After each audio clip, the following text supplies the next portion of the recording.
moving on to the pitches. There are quite a number of matches played at Dempsey pitch, which we know is excellent. The size is fantastic as well. Nice for amateur football. Dempsey was closed for the first two matches of Gaelic Lion.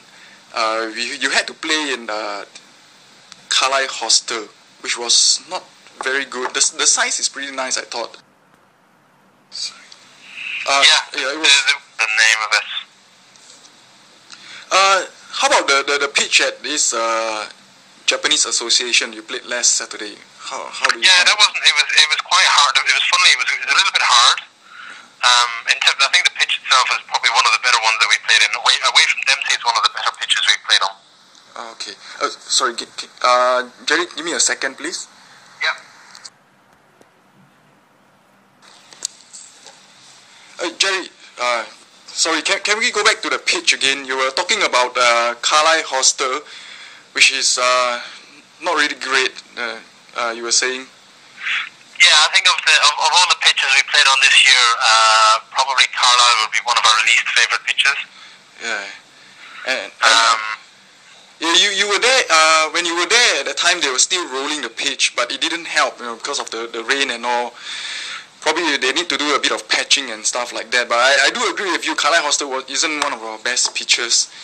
And you were saying the Dunyan Secondary at the back of the school, that wasn't too bad. The size and the surface of the pitch as well.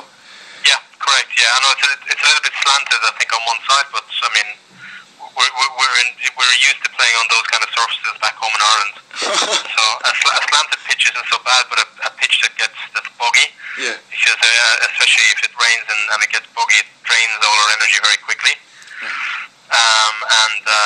But a pitch with potholes as well, or holes in it, can be quite dangerous. Indeed, yeah. We like you said before, we don't want any injuries because everybody have to work on Monday. Yeah, exactly. Plus, we like to try and play football on the ground, despite what some teams might think of us playing the long ball. We do like to play football on the ground, and we've got some talented players who can pass well.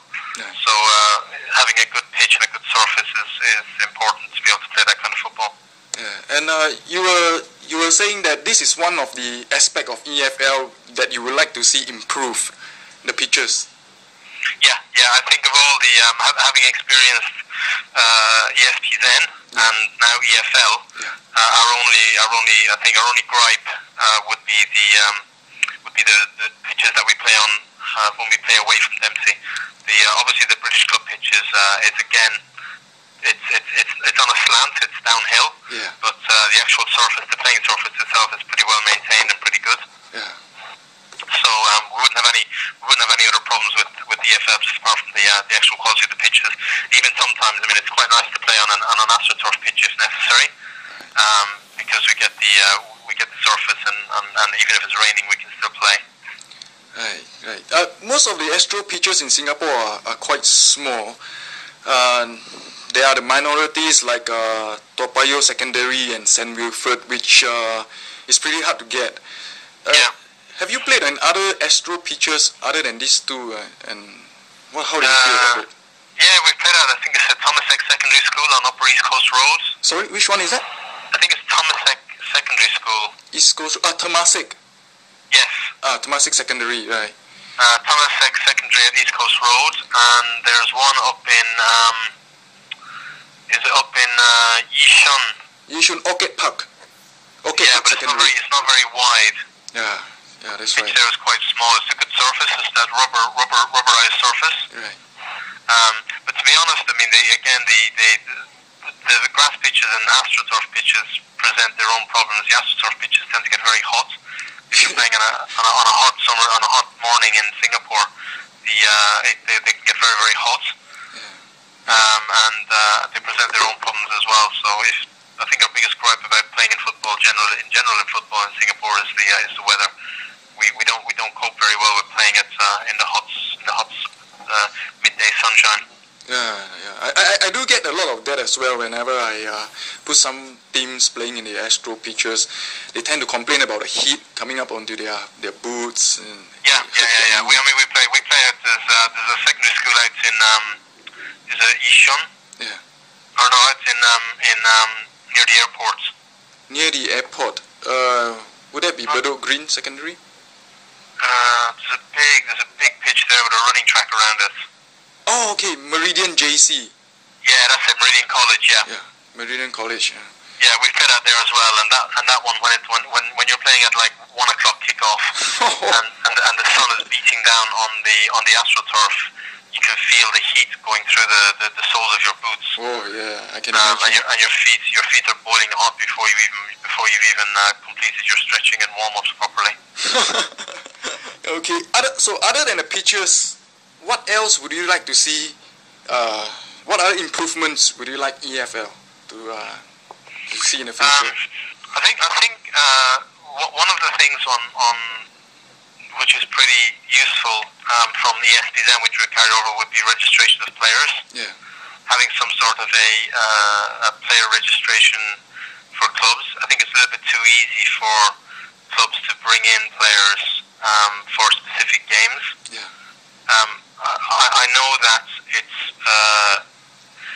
it helps out some clubs, and we can do it as well. But it's good to have a level playing field, that you can't be bringing in players from S League, or you can't be bringing in players from other clubs, because sometimes we run short of players on specific days. Yeah. So if having some sort of a photo ID or some sort of like at the beginning of the season or during the season, you can update your player roster, but at least the player has to be registered with your club before he can play for you. Okay. Yeah. I know it's sort of like run on a trust and honesty policy, but which at the in the cold light of day, this is fine. But at the end of the day, I think every team playing in the EFL wants to win. Right. And if that means that they can get an advantage by bringing in a really good player from a Cosmo League team or an S League team or something like this, they'll probably do that. Yeah. And it's a little bit disappointing especially when if you're playing against some top of the table side. It happened to us previously in ESPZN, where like in some crucial games we ended up playing against one or two players who can really make a difference, but who hadn't been playing with that club regularly. I see. But they came in at the last minute, and unfortunately they can change the course of the game with just one kick. Right. Yeah, I agree with you on that part. The player registration. But you do realize that EFL doesn't have this rule that you cannot bring in S League player or Cosmo player, something like that.